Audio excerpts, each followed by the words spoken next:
में मदद मिलती है। 2, आप गवर्नमेंट के लिए काम करते हैं। आप इसे देख पाएं इसके पहले ही गवर्नमेंट आपकी सैलरी में से अपना हिस्सा ले लेती है।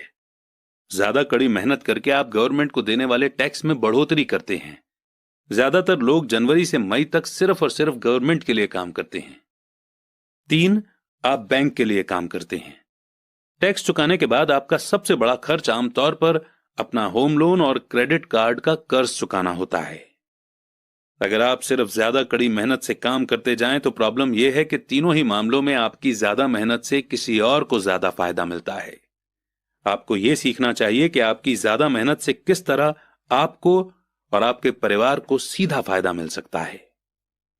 अगर आप ये फैसला कर भी लें कि आप अपने काम से काम रखेंगे, फिर भी आपको यह नहीं पता होता कि आपके गोल्स को किस तरह से सेट किया जाए। ज्यादातर लोग अपने प्रोफेशन को बनाए रखना चाहते हैं और अपनी सैलरी के सहारे ही असेट बनाना चाहते हैं। जब उनकी वेल्थ बढ़ती है तो वे किस तरह से अपनी सक्सेस को मापते हैं। कब कोई आदमी यह महसूस करता है कि वो अमीर है, कि उसके पास दौलत है।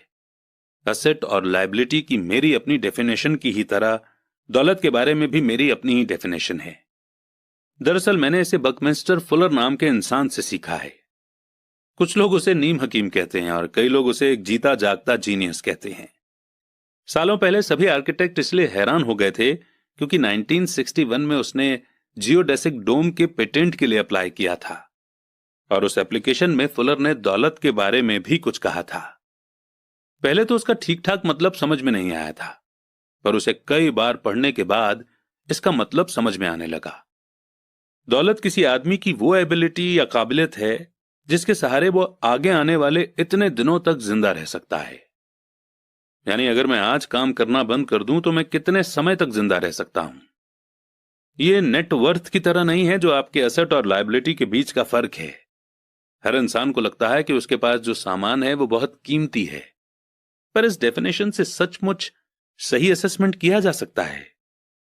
मैं अब असेस कर सकता हूं और सचमुच जानता हूं कि फाइनेंशियल रूप से आजाद होने के मेरे गोल के मामले में मैंने कितनी तरक्की कर ली है। हालांकि नेटवर्थ में ऐसी चीजें भी आ जाती हैं जिनसे पैसा नहीं आता, जैसे वो चीज जो आपके गैरेज में खड़ी है। दौलत का सीधा सा हिसाब यह है कि आपका पैसा कितना पैसा बना रहा है और इसीलिए आप फाइनेंशियल रूप से कितने दिनों तक जिंदा रह सकते हैं।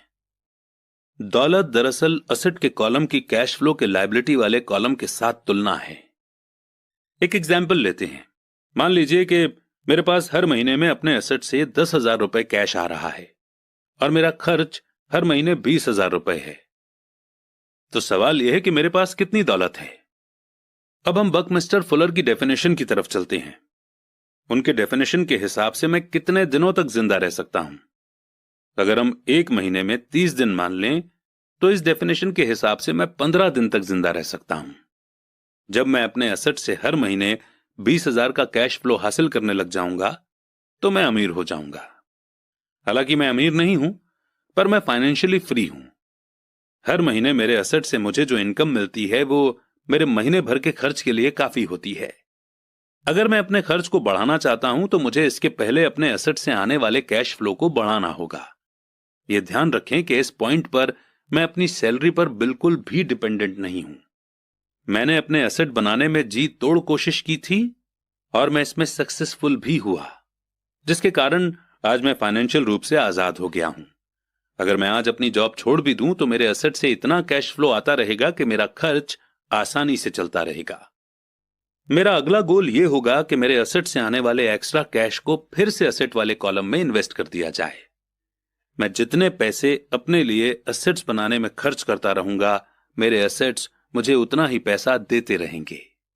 यानी मेरा एसेट वाला कॉलम जितना ज्यादा बढ़ता है वहां से उतना ही ज्यादा कैश फ्लो आता है, और जब तक मैं अपने खर्च यानी एक्सपेंसेस को आने वाले कैश से कम रखता हूं तब तक मैं ज्यादा अमीर बनता रहूंगा।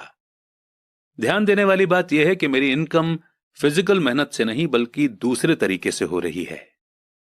जब तक री इन्वेस्टमेंट का यह प्रोसेस चलता रहेगा मैं अमीर बनने के रास्ते पर तेजी से चलता रहूंगा। अमीरी का असली डेफिनेशन देखने वाले की नजर में होता है।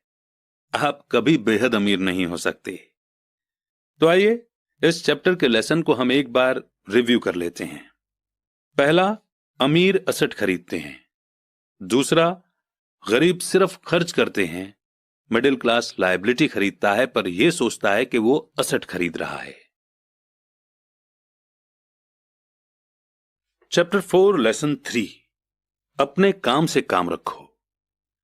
1974 में मैकडॉनल्ड के मालिक रे क्रॉक से रिक्वेस्ट की गई कि वे ऑस्टिन में टेक्सास यूनिवर्सिटी में एमबीए की क्लास में लेक्चर दें। मेरा एक करीबी दोस्त कीथ कनिंगम वहां एमबीए कर रहा था। बहुत अच्छी और इंस्पिरेशन डिस्कशन के बाद क्लास खत्म हो गई और स्टूडेंट्स ने रे से पूछा कि क्या वे बियर पीने के लिए उनके फेवरेट बार में चलेंगे। इसके लिए रे तैयार हो गए। जब सब लोगों के हाथ में बियर आ गई तब रे ने पूछा, क्या तुम स्टूडेंट्स को पता है कि मेरा असली बिजनेस क्या है? कीथ ने कहा कि यह सुनकर हर कोई हंस पड़ा, क्योंकि ज्यादातर एमबीए स्टूडेंट्स को लगा जैसे रे मजाक कर रहे थे।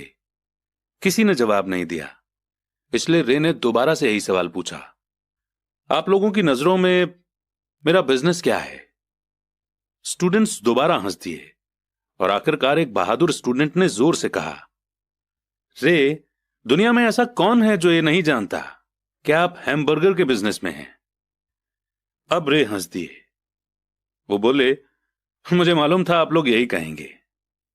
फिर वे एक पल के लिए रुके और इसके बाद उन्होंने कहा, लेडीज एंड जेंटलमैन, मैं हैमबर्गर बिजनेस में नहीं हूं। मेरा असली बिजनेस है रियल एस्टेट। कीथ ने कहा कि रे ने अपने नजरिए को समझाने के लिए काफी समय लिया। अपने बिजनेस प्लान में रे जानते थे कि बिजनेस का ओरिजिनल गोल हैमबर्गर फ्रेंचाइजी बेचना था, पर वे कभी भी हर फ्रेंचाइजी की लोकेशन को नहीं भूले। वे जानते थे कि रियल एस्टेट और इसकी लोकेशन हर फ्रेंचाइजी की सक्सेस में सबसे इंपॉर्टेंट फैक्टर है। बेसिकली वो आदमी जो फ्रेंचाइजी खरीद रहा था और रे क्रॉक के ऑर्गेनाइजेशन की फ्रेंचाइजी चेन का मेंबर बनता था, तो वो ही उस जमीन के लिए पैसे दे रहा था और उसे खरीद रहा था। आज मैकडॉनल्ड दुनिया में रियल एस्टेट का सबसे बड़ा अकेला मालिक है, जिसके पास कैथोलिक चर्च से भी ज्यादा रियल एस्टेट है।